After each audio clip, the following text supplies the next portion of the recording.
Hey everybody, it is Thursday. Welcome to another edition of AP World History Modern Review Sessions. Hey, who's that guy in the corner talking to me? Well, my name is Mason Logereau, coming to you live from the Austin, Texas area. I teach at Pflugerville High School, which is in Pflugerville, a suburb of Austin. And today we are actually kind of moving ahead a little bit in history. These last week or so, we've been looking at the time period from 1200 to 1450. Today, we're going to kind of move into a new time period of 1450 to 1750. And what I want to look at especially today is land empires and how they're expanding those time and how they're keeping control of the people in their areas. Now, when you think empires from 1450 to 1750, you probably are starting to think of like the Spanish and Portuguese in the Americas. That's totally understandable. They are extremely important. Except we're not going to talk about them today. We're going to get to that next week. But today we're going to talk about land empires, mainly in Afro-Eurasia. And then we also need to talk some more about contextualization. So we're going to take a deeper dive into that, not so much as like contextualization for an essay, but also for documents themselves in the DBQ, because you can do that historical situation for a sourcing point in the DBQ for a specific document. All right, so what do you need to know already before we start today? Well, first off, you need to be able to define the word empire. And I get it, because empire is one of those kind of funny words where it's like, we all understand it. If I say empire, in your mind, you have a picture of what an empire looks like. But when you try to nail down a specific definition, it gets a lot tougher and just gets, everyone kind of has their own thoughts and definition of it. But there's a couple of aspects of empires that you have to understand. First off, and this is simple, but it's important, it has to be like geographically large. It's got to cover a large area of land. Now, I say large, there's not a specific number of square miles. When you say, oh, well, that government has reached that many square miles, it is now an empire. There's not a number like that. It's kind of one of those, you know it when you see it type of things. But the other extremely important part of an empire is that it has to have multiple languages or cultures or religions inside its borders. If you have a governing area where everyone shares the same religion, culture, and language, that's just not an empire, okay? So when we talk about issues that empires are facing that we're going to look at today, a lot of them come up from the fact that you have people speaking multiple languages, practicing multiple religions, different cultures, etc. So we'll look into that. Also, you should be pretty familiar with contextualization at this point and how to write that for an essay. If you're not, if you're still a little confused, that's okay, because I'm going to help you out a little bit today. Also, by the end of today, if you're still a little confused on contextualization, go back and watch the video I did, was it last week or the week before? It's the one that's 9.6 to 9.7. And if you look on the side here, you can see all the videos that we've done so far. But the 9.6 and 9.7 one, I do a deep dive on contextualization. And I think that'll really help if you're still confused by it. Don't watch it right now, because we're doing, this one. I want y'all to stay here right now. But when we're done, if you're still feeling confused, go watch that one. All right, so let's talk about our warm-up. Before we get into what we're talking about today, Mr. Smith gave you all some homework last night. You had two passages. One was from Marco Polo, the very famous Italian explorer who traveled throughout Asia, wrote a lot about it, became very famous in Europe. And you also have a passage from Ibn Battuta, who a Muslim traveler who also traveled many Muslim lands and reported back on it as well. And he asked y'all to identify some similarities in how the two men describe places they visited. So, a couple of things you can mention here. In both of these writings, and by the way, if you haven't seen these yet, they are in the Google Drive that we've set up. If you look down below me and it says, access more resources, you might need to press see more there. You can see those. In both cases, though, they talk about the spread of Islam. Because remember, Islam as a religion starts in the Arabian Peninsula, but very quickly spreads to North Africa, through the Middle East, into South Asia, And as we're going to see today, even into Southeastern Europe in some cases. And as it spreads, both men talk about how the religious practices change as it spreads. I don't want to get into this too much because Smith is actually going to cover a lot of this tomorrow and look at some different versions of Islam that we see, especially in South Asia. But we know that's one of those kind of general laws of world history, that religions are going to change over time and as they spread over space. And we can see that in both of the readings there, and Smith will go into more detail with that tomorrow. Also, you see in both passages that both men point out that women, a lot of these areas where Islam is spread to, have a fair amount of independence. I'm not saying that there was complete gender equality in these areas, because there certainly was not. But you still do get a couple of glimpses of women having a lot more independence than we kind of traditionally think of women in the history having. So make sure you go back. If you didn't get to read those carefully, if you didn't notice those similarities, make sure you go back and take a look at those. All right, so let's start a warm-up question for today. I said we're going to talk about the expansion of empires from 1450 to 1750, and we're going to start kind of the 1450 to 1500 time period. So here's my question for y'all. Why is it that we see empires expanding, especially in Asia, around 1450? So if you would, take a second, I'm going to give you 1 minute. I want y'all to write down as many ideas as you can brainstorm, possible answers of why is it that during this time period specifically, we see empires expanding. Because listen, we've seen empires expand all through history, right? But why in this time period specifically are empires expanding? All right, so you got 1 minute starting now.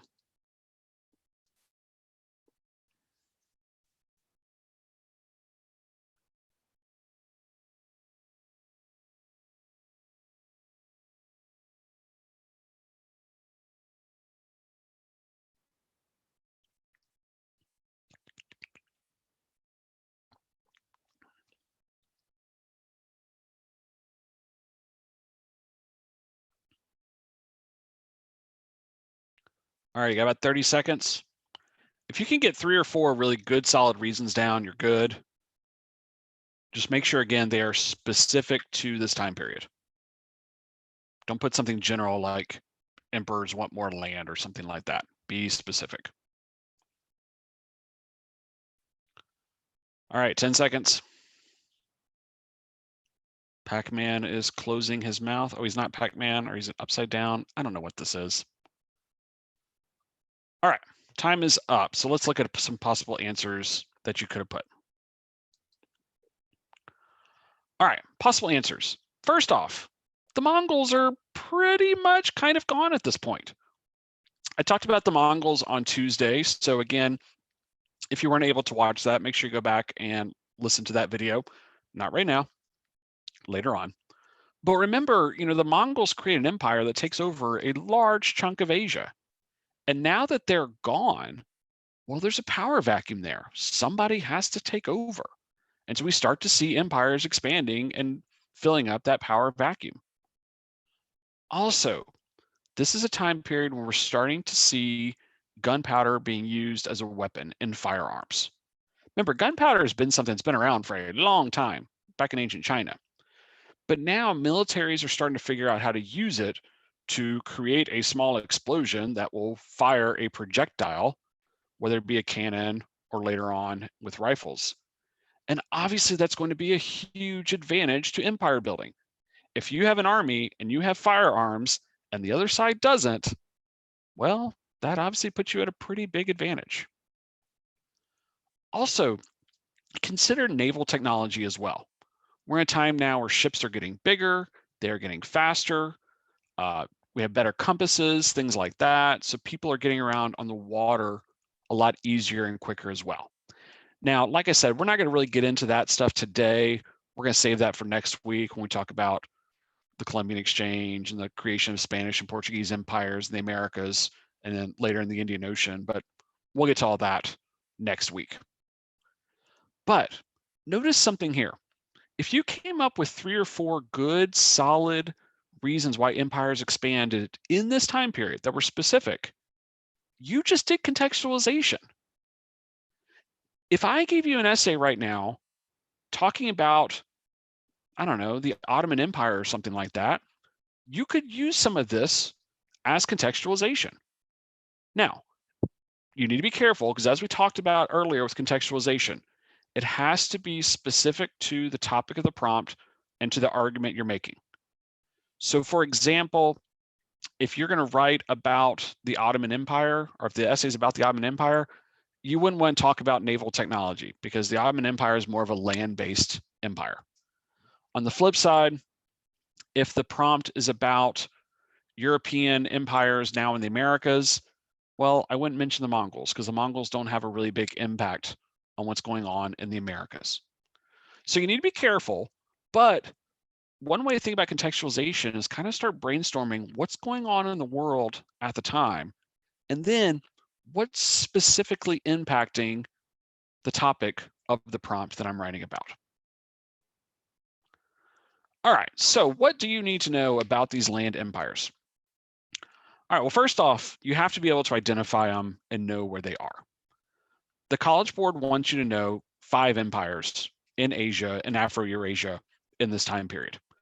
So you need to know about the Ottomans and the Safavids and the Mughals. And by the way, that is the Mughal Empire. Last night I was finishing up these notes and my son asked me a question and I said, I'm talking about the Mughal Empire today. And he's in middle school. He got all excited. He's like, wait, weren't those the people that like went around Asia killing everybody and destroying all the cities? Because, you know, he's a middle school boy and he loves death and destruction because that's what they do. And I said, no, I think you're thinking of the Mongols, not the Mughals. And he just went, oh. And then my other son, who's in elementary school, looked over at us and said, why are y'all talking about Harry Potter? And I looked at him and said, we're not talking about Harry Potter.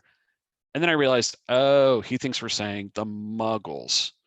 So just so we're all clear, everyone knows that the Mughal Empire, Muslim empire that took over India, the Mongols, they were the nomadic empire from Central Asia, or nomadic group from Central Asia that expanded into a large Asian empire. The Mughals, those are people that don't practice magic, that are not wizards, but they are not real. So we're not going to cover them today. Make sure you've got all that clear before we go on. Okay.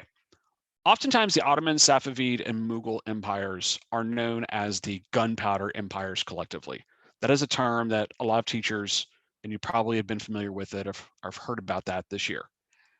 I typically don't like to talk about them together as the Gunpowder Empires. I don't use that term in my own class for a couple of reasons, mainly because if you just focus on gunpowder and military, you miss out on a lot of the other things that you need to know about these empires, that they are cultural and religious centers around the world. Also, they're not the only ones using gunpowder during this time, right? We know that there are European militaries that are also using that and harnessing that power.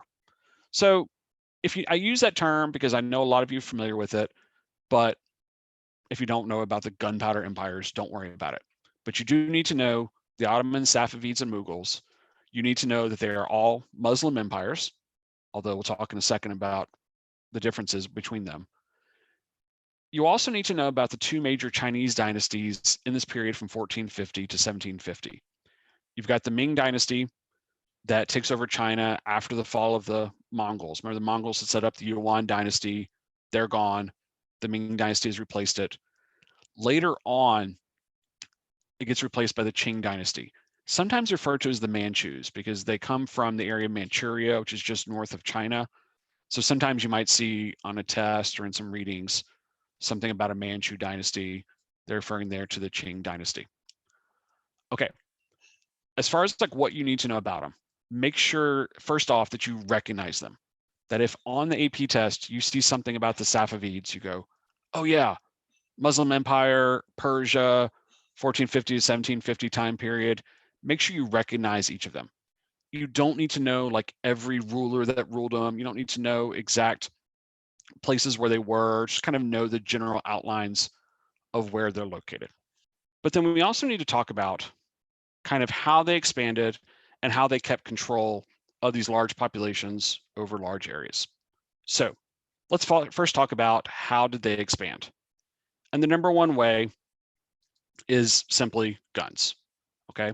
I talked already about the importance of gunpowder and creation of cannons and firearms and things like that.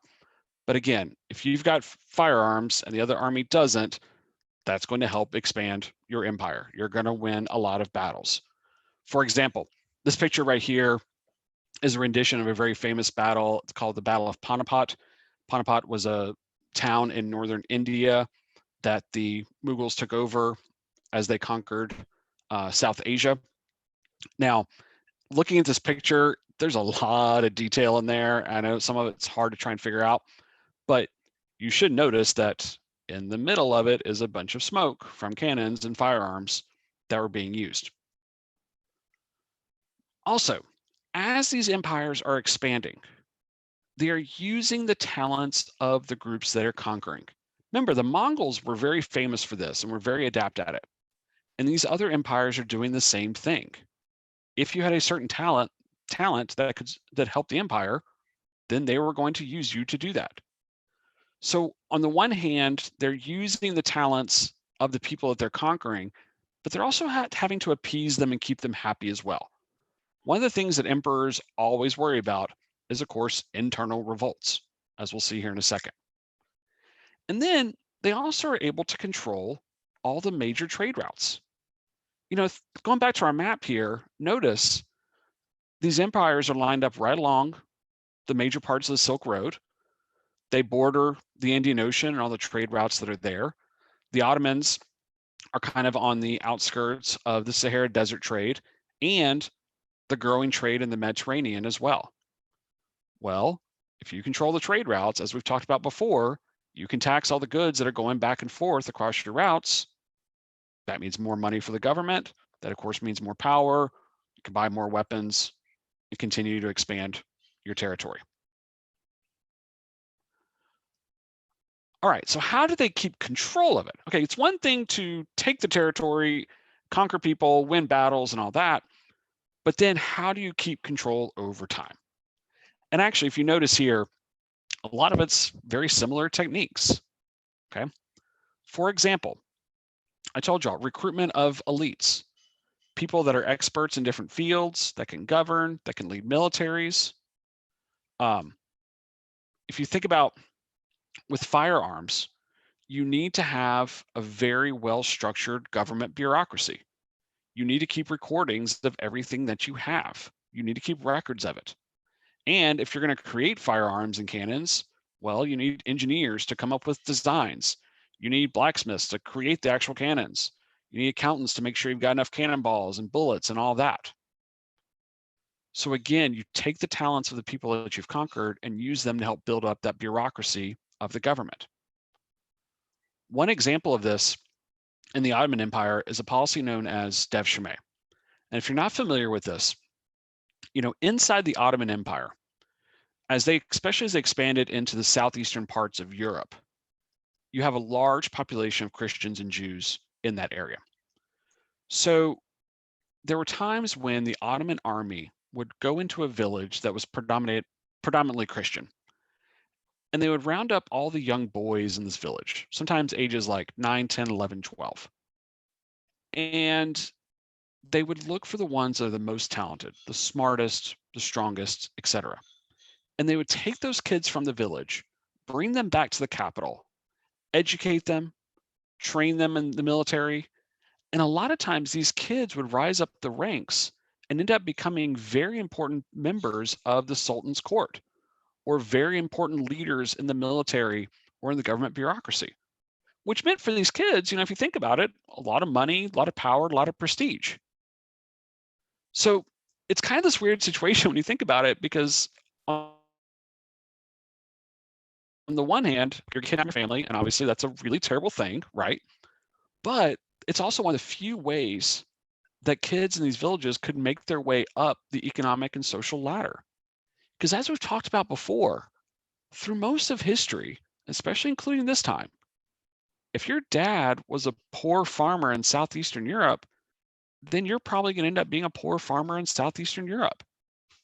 But if you were recruited by the army and taken, that could lead to possible, again, power, money, prestige, etc. So the really weird part of this is that obviously parents didn't want their kids taken away, but there were some that were in some ways okay with it because they realized the possibilities for their kids. Now, by the way, can I just say a quick aside here as a parent, just give you a little bit of advice. Once you're done watching this video, you're going to walk out of your room. Your parents are going to ask, hey, how's the video? What'd you learn? And please, by all means, share with them what you learned today. That is important. But if you start talking about Dev Shumei, don't ask them if they would want you to be taken by the army or if they would fight to keep you. Because if you ask them and they answer, you're going to be mad at them either way. Because either they're going to say, oh, no, we'd fight to keep you. And you get mad because that would keep you from a life of wealth and power. Or they're going to say, yes, we want a better life for you. We would definitely send you with the army, in which case you'll get mad at them and tell them that, they don't love you and all that. I don't want any fights in your house tonight, okay? You guys spend a lot of time with people in your house right now, so keep everything civil. Don't ask them what they would do because you don't want to know the answer, okay? Just kind of let sleeping dogs lie on that one. Okay, also, tax collection. I mentioned already, you have to have an efficient bureaucracy if you're going to rule over a large area. If the emperor is going to put out some sort of edict or law, everyone in the area has to know about it. Remember, this is obviously in a time before mass communication.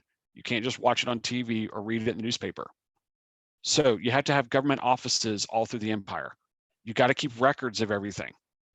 Going back also, we were talking about taxes a second ago. If you're going to tax everything that comes through on your trade routes, well, you have to know what's coming through on your trade routes.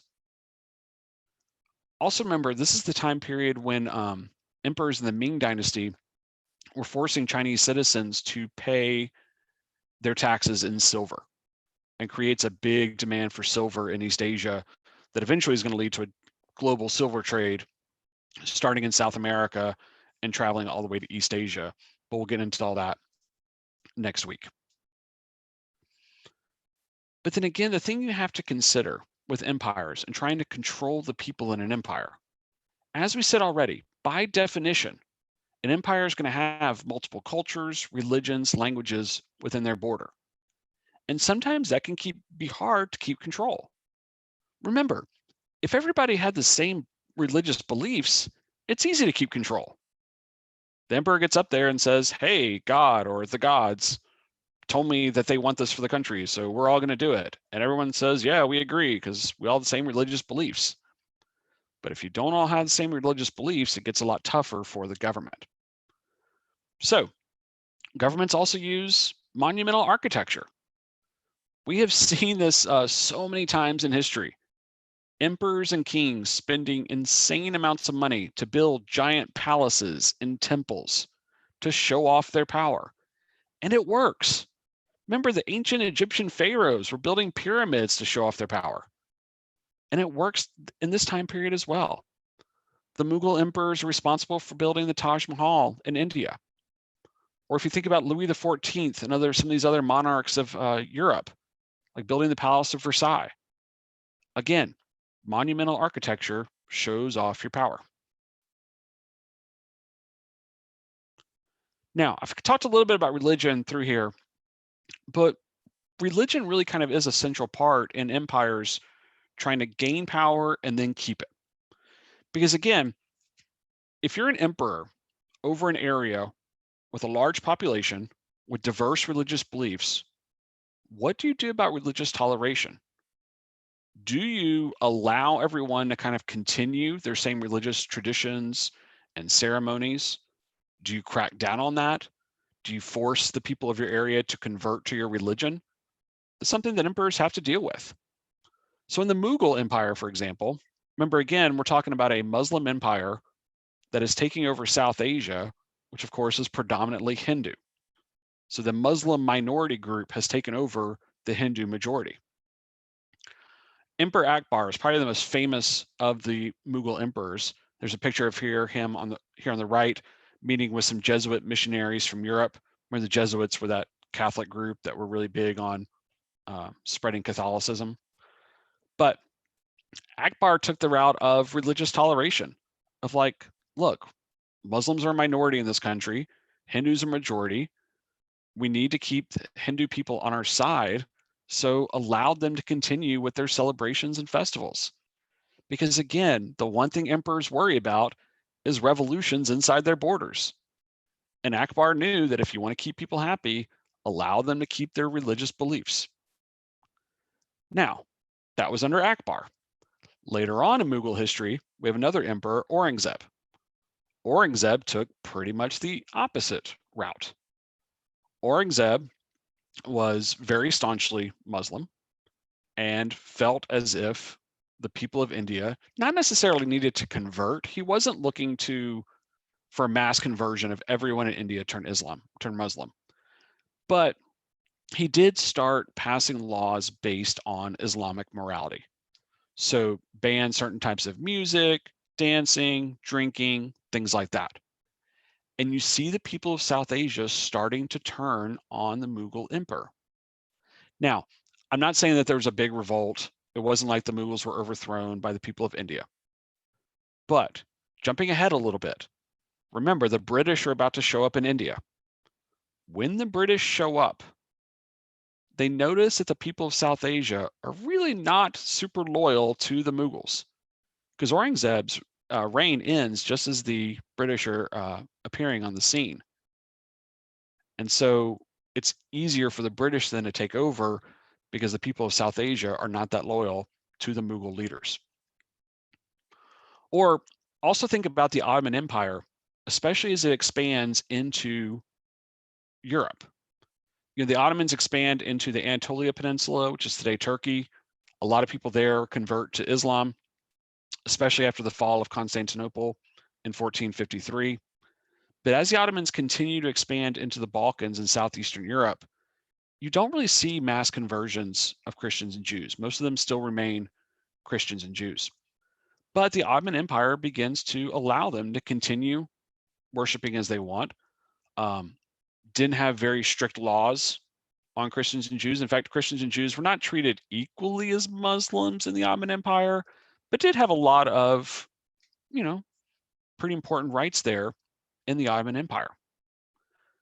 And so when it comes to conversion of the conquered people, you see some. Again, there were some in the Anatolia Peninsula who converted to Islam, but it's not like we see in the Americas. Remember, and we'll talk about this next week, when the Spanish and Portuguese, later the British and French arrive in the Americas, you see mass forced conversions of Native Americans. You don't really see that as these empires are expanding in Asia. There are some, and there are some people who converted to Islam to help kind of move up the social or economic ladder, but not the mass types of conversions you'd expect to see. But you also do see religion playing a major role in conflict between empires. Remember I said a second ago, if you think about the Ottomans, the Safavids, and the Mughals, they're all Muslim empires. So you would think that they would all be cool with each other and be allies, but that's really not the case, because the Ottoman Empire was the main Sunni empire in the world, and the Safavids were the main Shia Muslim empire in the world. Now, if you remember, the split between Sunnis and Shias in Islam begins pretty early on in Islamic history. After the death of Muhammad, the question becomes who's going to take over the Islamic faith? Who's going to be the leader of all Muslims? And the thing is, by this point in history, there isn't like a leader of all Muslims. That's just not a thing. Like in the Catholic Church, you have the Pope, and everybody knows the Pope is in charge of all Catholics. But there's not a position like that for Muslims. So this issue over who should be the successor to Muhammad that Sunnis and Shias started fighting over late in the 600s, well, it's not an issue anymore. It's a moot point. But here's what you got to remember about religious conflicts. It's not always about the religious beliefs. It's about identity. If I start to think of myself as one religious identity and you're a different religious identity, well, then we are different. And then that is going to cause conflict, because that's caused conflict throughout the world. So tomorrow, Smith is going to talk about the Protestant Reformation and the conflicts between Catholics and Protestants in Europe. And he's also going to talk about this Sunni Shia split as well. So I don't want to get too far into it. But when identities develop, that's when the conflict occurs. For Shias, their identity, they see themselves as the minority group in Islam. And through most of history, they have been. These days, if you look at Muslims around the world, around, give or take, 80% of Muslims are Sunni and about 20%, give or take, are Shia. And Shias have always seen themselves as the oppressed minority group. And again, that continues on until today. If you're trying to understand issues in the modern Middle East, you have to understand the Sunni Shia split through history. Because these days, Iran is still mainly Shia, Saudi Arabia is mainly Sunni, and that's led to a lot of conflict between the two countries. All right, so let's practice a little contextualization, because I told y'all we talk about contextualization today. This is a document that was written by a European. He was the ambassador from the Holy Roman Empire. Remember that kind of part of Central Europe. He was the ambassador to the Ottoman Empire. So take a second. I want you to kind of read over this passage, and I want you to think about the historical context of this particular passage and this particular document. All right. So what I'd like for you to do now is to pause the video, take a couple minutes, read over it, jot down some ideas about context. When you're ready, unpause me, and we will talk about the answers. All right. Ready, pause.